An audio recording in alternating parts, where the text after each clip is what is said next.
En aquel tiempo, algunos de entre la gente que habían oído los discursos de Jesús decían: «Este es de verdad el profeta». Otros decían: «Es el Mesías». Pero otros decían: «¿Es que de Galilea va a venir el Mesías? ¿No dice la Escritura que el Mesías vendrá del linaje de David y de Belén, el pueblo de David?». Y así surgió entre la gente una discordia por su causa. Algunos querían prenderlo, pero nadie le puso la mano encima.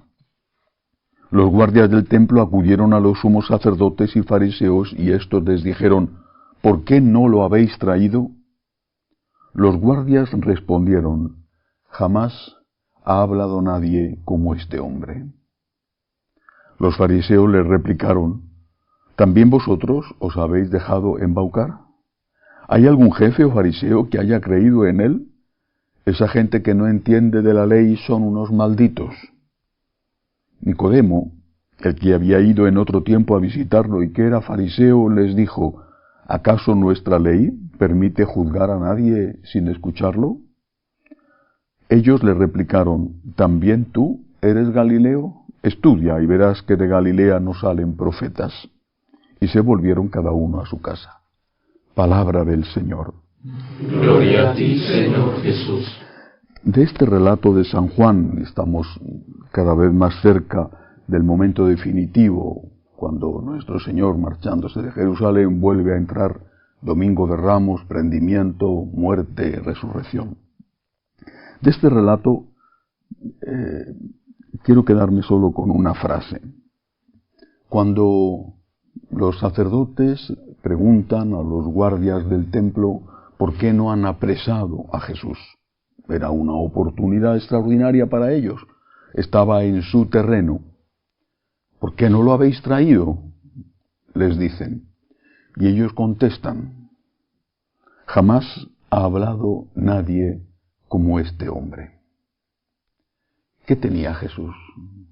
Pues lo que tenía es que era Dios. No era una cuestión de elocuencia solamente, es que es porque vive. Es Dios. Sus palabras son palabras de Dios.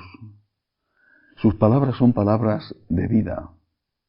Sus palabras tocaban el corazón, entraban hasta dentro del alma, hacían que allí donde no había ya más que cenizas volviera a prender un fuego vivo. Hay otra escena en la cual se habla de las palabras de Jesús. Cuando nuestro Señor se aparece a aquellos dos discípulos que van huyendo después del Viernes Santo, y se aparece en aquel camino de la aldea de Maús, y se hace compañero de ellos, como si fuera alguien que ignoraba lo que había ocurrido. Ellos no le reconocen, y cuando le reconocen, al partir el pan en la Eucaristía, se dicen el uno al otro: ¿no ardía nuestro corazón cuando nos explicaba las Escrituras? La palabra de Jesús tiene este efecto siempre. Hace que nuestro corazón arda, que nuestro corazón vuelva a latir, que nuestro corazón siga vivo o vuelva a la vida. Pero esto también puede ser sensiblería o sentimentalismo. Podemos tener mociones del espíritu, podemos tener momentos de arrebato, en fin. Recuerdo una señora que me decía que ella había recibido ya 3 veces la efusión del Espíritu Santo en encuentros de carismáticos, y sin embargo la mujer vivía de una manera, desde el punto de vista matrimonial, completamente opuesta a la enseñanza de la Iglesia. Los sentimientos son un regalo.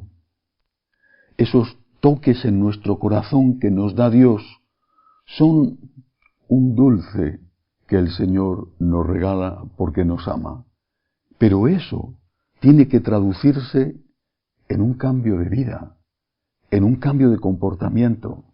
¿De qué sirve escuchar las maravillosas palabras del Señor, quedarse admirados con sus parábolas, meditar sobre ellas, si después no las ponemos en práctica?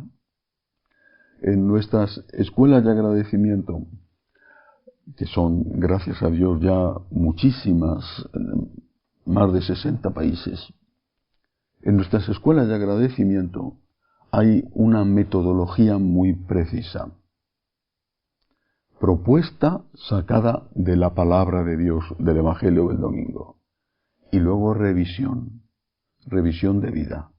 ¿Cómo has practicado esa propuesta?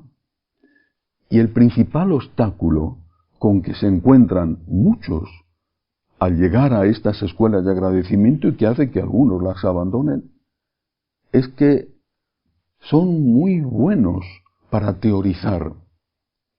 A mí esta palabra de Dios me dice, y sacan conclusiones más o menos acertadas. A mí este texto me enseña. Bueno, está bien, pero de lo que se trata no es de que la palabra de Dios te enriquezca la cabeza, sino que revitalice todo tu cuerpo. ¿De qué te sirve saber si no practicas, entender si no lo llevas a tu vida cotidiana? No es lo que tú entiendes lo que importa, sino lo que tú vives después de haber entendido. Primero tienes que entender, pero luego tienes que vivir. Y si no vives, lo dice también el Señor, te pareces a aquel hombre que se miraba en el espejo, se daba la vuelta y se olvidaba ya de cómo era. No el que dice, Señor, Señor, sino el que hace la voluntad de mi Padre, ese me ama, dijo Jesús. Por eso, qué bien cuando el Señor toca nuestro corazón. Qué regalo, qué bendición cuando Él nos hace arder, cuando nos llena de su Espíritu Santo, cuando nos estimula para seguirle. Es un don, es un regalo, es una bendición. Pero eso tiene que llevarse a la práctica. Obras son amores, decimos en España. Obras son amores y no buenas razones. Que así sea.